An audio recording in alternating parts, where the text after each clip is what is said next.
Di ruang keluarga, Russell melampiaskan kegembiraannya. Tuan Xavier telah mengutus 2 orang raksil menemuiku. Kami cukup lama melakukan pembicaraan terkait kerjasama. Karena sudah merasa berhasil, akhirnya Russell meminta kepada ayahnya untuk segera diangkat menjadi direksi perusahaan. Namun, ayahnya belum menyetujuinya. Adikmu, Jennifer, tadi pagi ke kantor raksil menemui Tuan Xavier secara langsung. Karena usaha adikmu lah raksil mau mengirimkan suplai minyak yang banyak itu. Baru tahu, Russell cukup terkejut. Apakah ayah yang menyuruhnya ke kantor raksil? Kenapa info tersebut aku tidak tahu? Bukan, Marvin lah yang menyuruhnya untuk pergi ke kantor raksil menemui Tuan Xavier. Kemarin siang kau masih di kantor, Russell. Jetty tidak tahu obrolan kami. Maka dari itu, Derek belum bisa menggeser posisi Russell saat ini ke posisi yang lebih tinggi. Sebaliknya,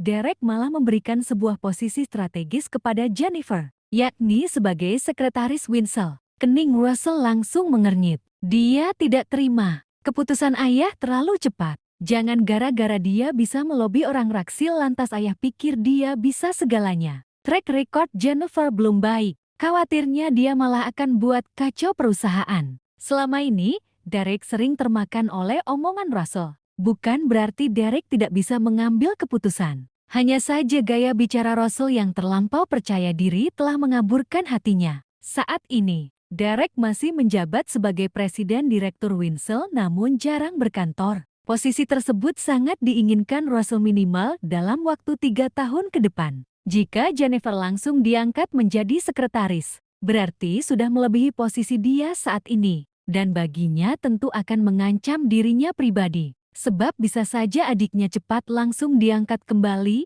menjadi presiden direktur, menyadari bahwa posisinya bakal terancam. Russell mengeluarkan statement ketidaksetujuannya. Dia menyeringai dan berkata, prestasi Jennifer baru 1 kali ini, ayah, Jetty harap bijak. Derek menghela napas kasar sembari berpikir, sebagai ayah dan pemegang kuasa tertinggi perusahaan, tentu dia tidak boleh salah ambil langkah. Meskipun baru 1 prestasi, tapi itu prestasi yang sangat besar. Lagi pula, kita belum mencobanya. Selama ini kita hanya menyuruhnya bagian yang selalu susah dan sibuk tanpa jabatan. Sekarang, harus kita coba. Russell mendengus kecewa. Keputusan ayahnya sungguh memberatkannya. Menurutnya, apa yang didapatkan oleh Jennifer seperti sebuah kebetulan. Jika aku yang ke kantor raksil, bisa jadi kita dapat yang lebih dari itu. Ayah, seandainya kemarin ayah yang menugaskan itu padaku, pasti aku akan bisa juga dan lebih baik dari Jennifer. Tidak lama setelah itu, Jennifer pun tiba. Wajahnya begitu ceria, tidak seperti muka Russell yang berantakan. Kak, kita berhasil.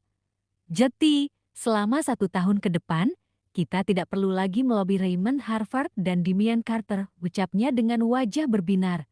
Senyumnya sangat lebar karena saking bahagianya. Menanggapi omongan adiknya itu, Russell malah melengos dan mencebik. Hanya kebetulan, tidak ada reaksi senang dari Russell begitu tahu bahwa ternyata pengiriman minyak mentah sebanyak itu rupanya atas lobian dari adiknya sendiri. Bagi Russell, keberhasilan hari ini layaknya petaka yang bakal menghancurkan masa depannya pribadi meskipun Winsel lepas dari masalah. Seharusnya kemenangan berasal dari ide yang hanya keluar dari kepala dan mulutnya. Elena langsung duduk pas di sebelah Jennifer. Sang ibu perlahan mulai luluh hatinya, memberikan rasa percaya kepada putrinya. Dia merangkul Jennifer dan berkata, Russell, harusnya kau berterima kasih dan bangga pada adikmu. Ibu selama ini hanya berada di rumah, tidak mengerti soal bisnis keluarga. Dukungan ibu terhadapnya justru akan berbahaya. Sentak Russell dengan nada yang agak tinggi, sampai-sampai yang lain cukup kaget mendengarnya. Derek mencoba memahami apa yang sedang terjadi pada Russell. Sebagai pria, tentu Derek bisa mengerti perasaan putra sulungnya itu. Dia tidak ingin perempuannya malah berada di atasnya. Jelas ada rasa kecemburuan pada diri Russell.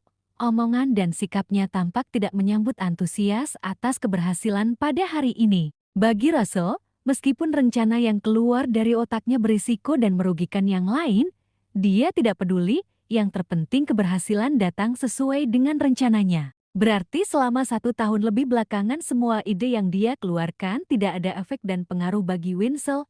Dia kecewa, dan lebih mengecewakan lagi sekarang Jennifer menjadi pahlawan bagi keluarganya. Jennifer berusaha membesarkan hati kakaknya. Semua berkat kerja keras kita semua, Kak. Berkat doa ayah dan ibu, mari kita rayakan keberhasilan kecil kita ini bersama-sama. Harusnya kakak senang hari ini, bukan malah cemberut. Jennifer mengulas senyum lebar. Ingin agar kakaknya turut bahagia. Namun, Russell tetap belum bisa berlapang dada dan memaksakan dirinya untuk bisa bahagia. Dia malah sibuk dengan pikirannya sendiri. Kok bisa Jennifer melakukannya? Dia menatap penuh curiga dan berkata, Jennifer, aku tahu bahwa Tuan Xavier usianya tua dan sudah mempunyai beberapa orang cucu. Aku tidak berpikir yang macam-macam. Hanya saja, siapa yang tidak mau denganmu? Jennifer sangat peka. Astaga, Russell, kau malah berpikiran yang tidak-tidak terhadap adikmu sendiri. Bukannya senang, kau malah menuduh sembarangan di depan ayah dan ibu. Di depan mereka, Jennifer bersumpah kalau dirinya tidak ada bermain apapun dengan Xavier. Aku bekerja sebagaimana mestinya, tidak ada hal kotor apapun yang aku lakukan seperti yang biasa direncanakan untukku.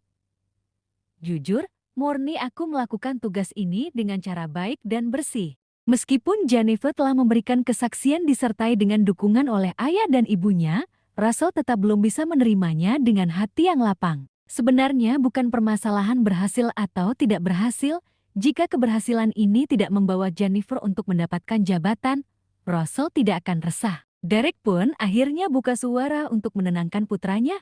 Russell anakku, kami sudah memberikan kepercayaan yang besar kepada Jennifer. Maka dari itu tolonglah agar kau juga turut memberikan kepercayaan, semua demi kepentingan keluarga Winston. Elena menimpali. Meskipun ibumu ini tidak mengerti perkara bisnis, tapi ibu hanya bisa mendukung dan mendoakan, lagi pula adikmu sudah memberikan bukti yang nyata. Tidak perlu lagi ada yang diperdebatkan sekarang. Mendapat pertentangan dari ayah dan ibunya, Russell langsung menyanggah, aku sangsi dia bisa mengurus Winsel. Dia belum banyak pengalaman. Jika ayah memang menginginkan dia bekerja, tempatkan saja dia sebagai staf biasa, jangan sekretaris ataupun direksi. Melihat gelagat kakaknya yang sepertinya merasa terancam, Jennifer langsung paham. Oleh karena itu, dia memutuskan untuk tidak menerima jabatan sekretaris atau yang lainnya. Dia masih ingin agar kakaknya ikhlas atas semuanya. Namun, belum sempat Jennifer angkat bicara, tiba-tiba Marvin mengetuk pintu dan mengucapkan salam. Setelah itu dia berkata agak kencang, istriku tercinta, selamat karena dirimu telah resmi menjadi sekretaris Winsel.